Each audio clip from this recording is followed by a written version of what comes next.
नमस्कार दोस्तों, मैं सुभान शुक्ला स्वागत करता हूं आपका तक्षशिला ट्यूटोरियल के ऑनलाइन चैनल पर। दोस्तों, जैसा कि हम लोग लेसन पढ़ रहे हैं पी ब्लॉक एलिमेंट्स यानी पी ब्लॉक के तत्व, जिसके पिछले लेक्चर आपके कवर किए जा चुके हैं। सो दोस्तों, आज का हमारा लेक्चर है लेक्चर नंबर 5.12। दोस्तों, जैसा कि आप मेरे पीछे फिगर बना हुआ देख रहे हैं यहाँ पर, इसका मतलब क्या है, हमने लेक्चर नंबर 5.11 में आपसे डिस्कस किया था कि लेड कक्ष विधि या शीश कक्ष विधि के द्वारा सल्फ्यूरिक अम्ल का निर्माण कैसे किया जाएगा, और कुछ यही फिगर आपको बनवाया भी गया था वहां पर, जिसका आप लोगों ने प्रैक्टिस भी किया होगा। और हम पूरी उम्मीद करते हैं कि आप अच्छी तरीके से फिगर को बनाना सीख चुके होंगे और लेड कक्ष विधि के द्वारा सल्फ्यूरिक अम्ल का निर्माण कैसे किया जाएगा इसकी विधि भी आपने नोट्स के माध्यम से आसानी से पढ़ भी ली होगी। सो दोस्तों, बढ़ते हैं आगे की तरफ और देखते हैं इसी में लेड कक्ष विधि के द्वारा जो हमने सल्फ्यूरिक एसिड प्राप्त किया था वो कितने चरणों में प्राप्त किया था। सबसे पहले क्या करते थे, सल्फर और ऑक्सीजन को कहां भेजते थे, पायराइट बर्नर में। वो पायराइट बर्नर से निकल के कहां जाता था, सल्फर और ऑक्सीजन क्या हो जाता था, सल्फर डाइऑक्साइड बनाता था। ये सल्फर डाइऑक्साइड धूल कक्ष में पहुंचता था। धूल कक्ष में पहुंचने के बाद कहां पहुंचता था, नाइटर पात्र में। नाइटर पात्र में होता क्या था, तो सोडियम नाइट्रेट और सल्फ्यूरिक एसिड को गर्म किया जाता था। जब ये दोनों गर्म होते थे तो क्या बनाते थे, नाइट्रस ऑक्साइड बना देते थे। ठीक है, इन दोनों को गर्म करते थे, सोडियम सल्फेट और नाइट्रिक एसिड बनता था। नाइट्रिक एसिड फिर किस में कन्वर्ट हो जाता था, नाइट्रस ऑक्साइड में। फिर यहां से जो नाइट्रस ऑक्साइड होता था वो सल्फर डाइऑक्साइड और ऑक्सीजन में क्या हो जाता था, मिल जाता था। और यहां से नाइट्रस ऑक्साइड, सल्फर डाइऑक्साइड और ऑक्सीजन का गैसीय मिश्रण कहां पहुंचता था, ग्लोवर टावर में पहुंचता था। ग्लोवर टावर में होता क्या था, अम्लरोधी ईंटें लगी होती थी। अब ये जो अम्लरोधी ईंटें हैं इनके ऊपर क्या गिरता था, सांद्र सल्फ्यूरिक अम्ल फुहार के रूप में गिरता था। अब गैसीय मिश्रण में जो भी अशुद्धियां थी वो बाहर हो जाती थी। बाकी क्या होता था, जो गैसीय मिश्रण बचता था वो कहां पहुंचता था, लेड चैम्बर में पहुंचता था। और हमने बताया क्या था, लेड चैम्बर एक्चुअल में होने कितने चाहिए, 3। ये लकड़ी के फ्रेम में बने होते हैं और लेड की चादर से बने होते हैं। ठीक है, लेकिन हमने जगह की सीमित वजह के कारण हमने इसको क्या किया है, केवल 2 लेड चैम्बर यहाँ पर दिखाए हैं। सो यहाँ पर लेड चैम्बर में जब पहुंचता था गैसीय मिश्रण और उस पर क्या गिरती थी, जलवाष्प गिरती थी। तो इसका मतलब क्या हुआ sir, sulphur dioxide, oxygen, nitrous oxide और जलवाष्प ये सब आपस में क्या करते थे, क्रिया करके क्या बना देते थे, सल्फ्यूरिक एसिड बनाते थे और नाइट्रस ऑक्साइड बाहर हो जाता था। फिर यहाँ से जो सल्फ्यूरिक एसिड होता था वो कहाँ पहुंचता था, गैल्यूसाइड टावर में, जिसमें क्या होता था, कोक होता था, सल्फ्यूरिक एसिड ऊपर से उसमें गिरता था और धीरे धीरे चीजें कहाँ हो जाती थी, स्टोरेज टैंक में आ जाता था। सो दोस्तों, यहाँ से जो लेड कक्ष विधि के द्वारा जो सल्फ्यूरिक एसिड प्राप्त हुआ है उसे हम लोग कहते हैं चैम्बर अम्ल। नाम ध्यान रखिएगा, लेड कक्ष विधि के द्वारा प्राप्त सल्फ्यूरिक अम्ल को चैम्बर अम्ल भी कहा जाता है। सो दोस्तों, बात करते हैं जो चैम्बर अम्ल या लेड कक्ष विधि द्वारा जो हमने सल्फ्यूरिक एसिड प्राप्त किया है क्या वो शुद्ध होता है या नहीं, यहीं पे हमने लास्ट लेक्चर में आपको छोड़ा हुआ था। सो दोस्तों, इसी टॉपिक को हम आगे बढ़ाएंगे। ये जो लेड चैम्बर विधि से हम सल्फ्यूरिक एसिड प्राप्त कर रहे हैं ये पूर्णतया शुद्ध नहीं होता, यानी ये पूर्णतया सांद्र नहीं होता है, इसको हमको सांद्र करना पड़ेगा।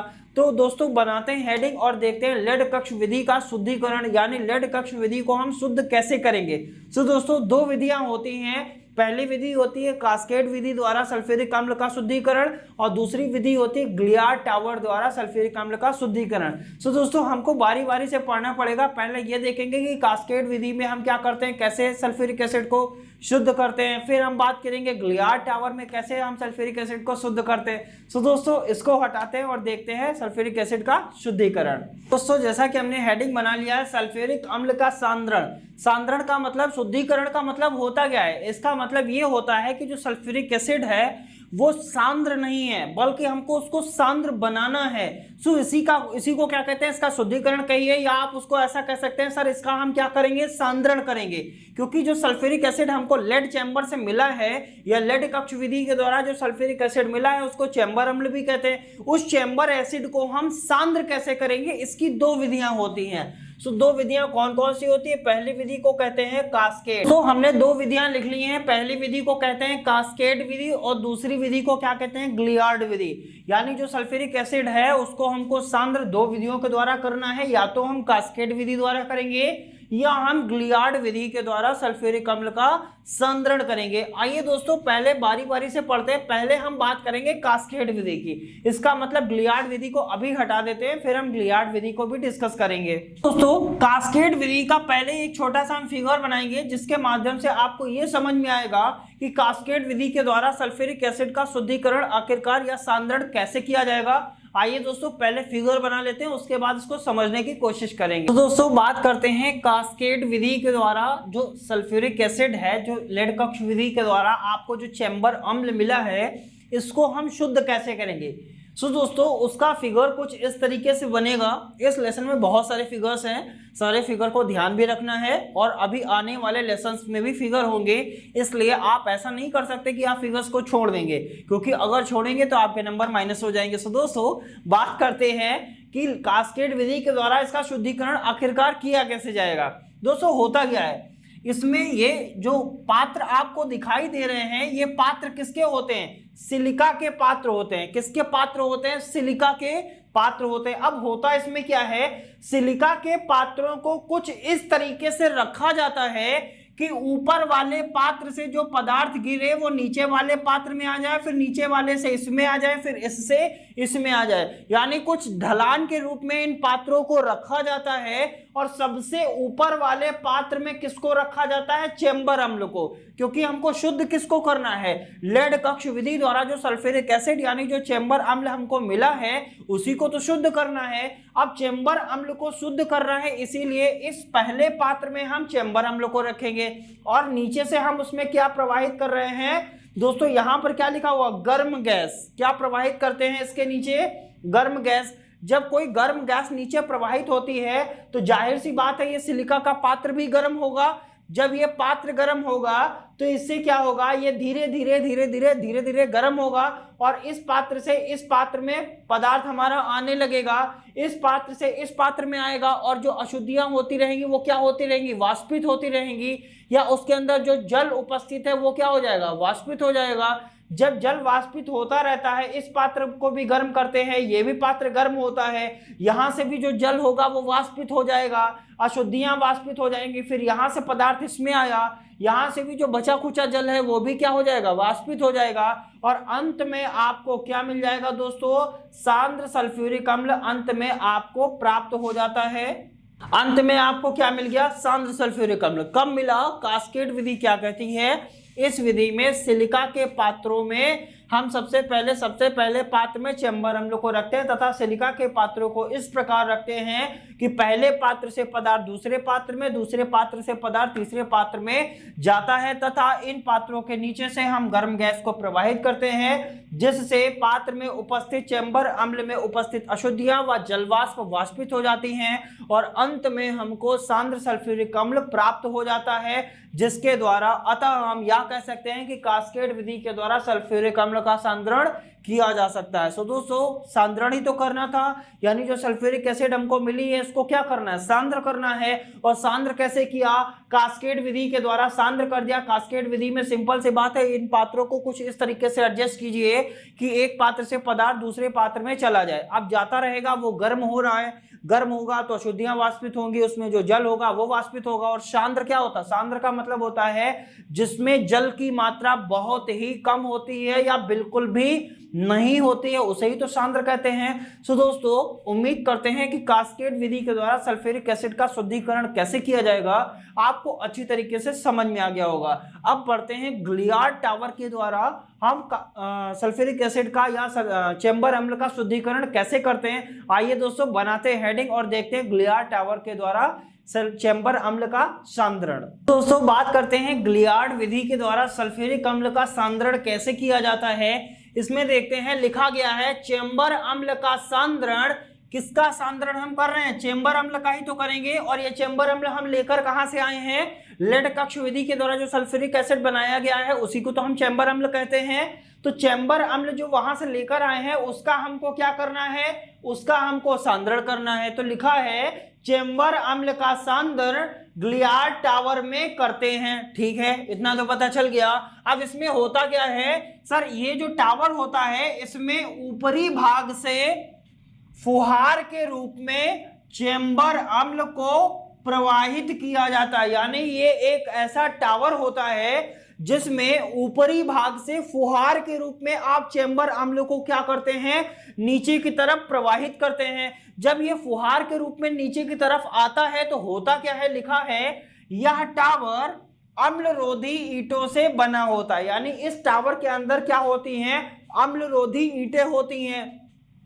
इस टावर में कोक से प्राप्त गर्म गैस प्रवाहित की जाती है। कौन सी गैस प्रवाहित की जाती है, गर्म गैस। वो गर्म गैस कहां से आती है, कोक से। कोक का मतलब कोयला, यानी कोयलों को गर्म करने से जो गर्म गैस होती है वो इस टावर में भी प्रवाहित की जाती है। यानी ये एक प्रकार का ऐसा टावर है जिसमें चेंबर अम्ल को ऊपर से प्रवाहित किया जाता है फुहार के रूप में, तथा कोक से प्राप्त गर्म गैस को भी प्रवाहित किया जाता है। जब इन दोनों को प्रवाहित किया जाएगा तो होगा क्या, इसके बारे में देखते हैं। लिखा है जिसके फलस्वरूप, यानी इसके बाद होता क्या है, फुहार के रूप में नीचे जाते हुए तन सल्फ्यूरिक अम्ल से जल क्या हो जाता है, वाष्पित हो जाता है। और लेड कक्ष विधि के द्वारा क्या प्राप्त होता था, तन सल्फ्यूरिक एसिड प्राप्त होता था कि नहीं। तन सल्फ्यूरिक अम्ल जो होता है, यानी जो चेंबर अम्ल होता है, उसमें जो जल होता है वो क्या हो जाता है, वाष्पित हो जाता है। अगर जल वाष्पित हो गया, यानी उसमें जल की मात्रा बाहर हो गई, तो इसका मतलब क्या हुआ, लिखा है और अंत में सांद्र सल्फ्यूरिक अम्ल प्राप्त हो जाता है। अंत में कैसा सल्फ्यूरिक एसिड प्राप्त हो जाता है, सांद्र सल्फ्यूरिक अम्ल। और हमको सांद्र सल्फ्यूरिक अम्ल ही तो प्राप्त करना है। यानी ये एक प्रकार का ऐसा टावर होता है जिसमें ऊपर से क्या गिरता है, फुहार के रूप में आपका चेंबर अम्ल गिरता है और गर्म गैस प्रवाहित करते हैं। जैसे जैसे वो नीचे आता है तो गर्म गैस के कारण उसके अंदर से जो जल होता है वो क्या हो जाता है, वाष्पित हो जाता है। जब जल वाष्पित हो जाता है तो अंत में हमको क्या मिल जाएगा, सांद्र सल्फ्यूरिक अम्ल प्राप्त हो जाता है। सो दोस्तों, उम्मीद करते हैं कि सल्फ्यूरिक अम्ल का सांद्रण ग्लियार्ड टावर और आपका कैस्केड विधि के द्वारा कैसे किया जाएगा आपको अच्छे तरीके से समझ में आ गया होगा। दोस्तों, जैसा कि हमने ये देखा कि सल्फ्यूरिक अम्ल, हमने क्या बताया था, सल्फ्यूरिक अम्ल के बनाने की विधियां लिखवाई थी, जिसमें दो विधि पहले लिखी थी, सल्फर डाइऑक्साइड और सल्फर ट्राइऑक्साइड से सल्फ्यूरिक एसिड कैसे प्राप्त किया जाएगा। फिर हमने क्या बताया था, सर औद्योगिक विधि के द्वारा भी सल्फ्यूरिक एसिड प्राप्त किया जाता है, जिसमें पहली विधि का नाम क्या बताया था, लेड कक्ष विधि या शीश कक्ष विधि के द्वारा सल्फ्यूरिक एसिड का निर्माण। यानी हमने लेड कक्ष विधि और शीश कक्ष विधि के द्वारा सल्फ्यूरिक अम्ल का निर्माण कैसे किया जाता है ये हमने पढ़ लिया है। अब हमको क्या पढ़ना है, संपर्क विधि के द्वारा सल्फ्यूरिक अम्ल का निर्माण। दोस्तों, बहुत ही ज्यादा इंपॉर्टेंट टॉपिक ये भी है, ये कई बार क्वेश्चन में आया भी है और लास्ट ईयर भी आया था कि संपर्क विधि के द्वारा सल्फ्यूरिक अम्ल का निर्माण कैसे किया जाता है। सो दोस्तों, आज के लेक्चर में हम बात करेंगे संपर्क विधि द्वारा जो सल्फ्यूरिक एसिड बनाया जाता है इसका सिद्धांत क्या होता है, यानी किस सिद्धांत के अकॉर्डिंग ये बनाया जाता है, और संपर्क विधि का पूरा फिगर क्या होता है, उसको कैसे बनाया जाएगा, उसका टोटल डिस्कशन कहां किया जाएगा, उसका टोटल डिस्कशन किया जाएगा अगले लेक्चर में। सो दोस्तों, इसको हटाते हैं और लिखते हैं संपर्क विधि द्वारा सल्फ्यूरिक अम्ल के निर्माण का सिद्धांत। तो बात करते हैं संपर्क विधि द्वारा सल्फ्यूरिक अम्ल यानी H2SO4 के निर्माण का सिद्धांत क्या है, यानी इसका बेसिक सिद्धांत क्या है, उसके बारे में हम बात करेंगे। तो दोस्तों, इसमें भी जैसा कि हमने लेड कक्ष विधि में सबसे पहले क्या भेजा था, सल्फर और ऑक्सीजन, इसी तरीके से इसमें भी सबसे पहले हम क्या भेजेंगे, सर सल्फर और ऑक्सीजन। ये दोनों जब अंदर जाएंगे और कहां जाएंगे, कैसे जाएंगे, इसका प्रोसेस क्या होगा, ये सारा प्रोसेस कहां डिस्कस किया जाएगा, अगले लेक्चर में। लेकिन आज आपको केवल सिद्धांत सीखना है कि इसमें होगा क्या। यानी जो पहली रिएक्शन होगी, जब सल्फर और ऑक्सीजन जाता है तो किस में बदल जाता है, सल्फर डाइऑक्साइड में बदल जाता है। यानी SO2 का मतलब क्या होता है, सल्फर डाइऑक्साइड। फिर ये जो सल्फर डाइऑक्साइड है, दूसरी रिएक्शन क्या होगी, जो ये सल्फर डाइऑक्साइड होती है ये फिर से ऑक्सीजन के साथ अभिक्रिया करेगा। किसके साथ करेगा, ऑक्सीजन के साथ अभिक्रिया करेगा। और यहां पर 2 टाइम्स लगा देते हैं, तो यहां पर आपको क्या मिल जाएगा, 2 टाइम्स ऑफ SO3। क्या मिल जाएगा, 2 टाइम्स ऑफ SO3, यानी सल्फर ट्राइऑक्साइड। पहले सल्फर और ऑक्सीजन आपस में अभिक्रिया करके क्या बनाते हैं, सल्फर डाइऑक्साइड बनाते हैं। फिर ये जो सल्फर डाइऑक्साइड होता है ये फिर ऑक्सीजन के साथ अभिक्रिया करके क्या बनाएगा, सल्फर ट्राइऑक्साइड बनाएगा। अब ये जो सल्फर ट्राइऑक्साइड है ये फिर से रिएक्शन करेगा, और किसके साथ करेगा, जरा ध्यान देंगे, यहां पर हमने लिख लिया है सल्फर ट्राइऑक्साइड, ये रिएक्शन करेगा सल्फ्यूरिक अम्ल के साथ। H2SO4 के साथ। ये जब H2SO4 के साथ सल्फर ट्राईऑक्साइड रिएक्शन करेगा तो बनाएगा क्या? H कितने हैं? 2 हैं कि नहीं है? अब सल्फर कितने हैं? एक सल्फर यहां, एक सल्फर यहां, इसका मतलब सल्फर भी कितने हो गए? 2 हो गए। अब हम बात करें सर ऑक्सीजन कितने? 4 ऑक्सीजन यहां है, 3 ऑक्सीजन यहां है, इसका मतलब यहां पर ऑक्सीजन टोटल कितने हो गए? 7 हो गए कि नहीं हो गए? और नाम ध्यान रखिएगा, H2S2O7 को हम लोग कहते हैं ओलियम। क्या कहते हैं? ओलियम।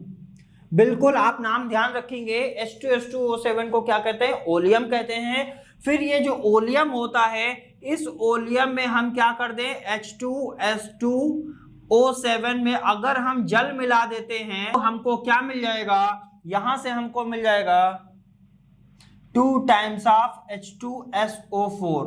क्या मिल जाएगा? 2 टाइम्स ऑफ H2SO4। हाइड्रोजन कितने हो गए? 2 हाइड्रोजन यहां, 2 हाइड्रोजन यहां, 4 हाइड्रोजन। सल्फर कितना है? 2 सल्फर है कि नहीं है? देखिए जरा, 2 सल्फर है यहाँ पर? नहीं है। 7 ऑक्सीजन यहाँ है, 1 ऑक्सीजन यहाँ है, 8 ऑक्सीजन हुआ। 4 की जब 2 से मल्टीप्लाई करेंगे कितना ऑक्सीजन आएगा? 8 ही ऑक्सीजन तो आएगा। सो दोस्तों ये एक बेसिक सिद्धांत है। सबसे पहले जब संपर्क विधि द्वारा सल्फ्यूरिक एसिड बनेगा तो ये रिएक्शंस कैसे होंगी और किस किस टावर में होंगी, उसका प्रोसेस क्या होगा, ये सारी चीजें आपको कहां समझ में आएंगी? जब हम अगला लेक्चर पढ़ेंगे। सो दोस्तों आज के लेक्चर में केवल सिद्धांत आपको जानना था कि सल्फर और ऑक्सीजन आपस में अभिक्रिया करके सल्फर डाइऑक्साइड बनाते हैं। फिर ये जो सल्फर डाइऑक्साइड होता है यह पुनः ऑक्सीजन के साथ अभिक्रिया करके क्या बनाएगा? सल्फर ट्राईऑक्साइड बनाएगा। फिर ये जो सल्फर ट्राईऑक्साइड होता है वो सल्फ्यूरिक एसिड के साथ फिर से अभिक्रिया करके क्या बनाएगा? ओलियम बनाएगा। और ओलियम का फॉर्मूला क्या होता है? H2S2O7। ठीक है। फिर अगर इस ओलियम में हम जल मिला दें तो हमको क्या मिल जाता है? सल्फ्यूरिक अम्ल मिल जाता है। सो दोस्तों संपर्क विधि के द्वारा सल्फ्यूरिक एसिड के निर्माण का जो सिद्धांत है वो आपको अच्छे से समझ में आया होगा। और इसकी जो सांद्रण किया जाता है लेड कक्ष विधि से, जो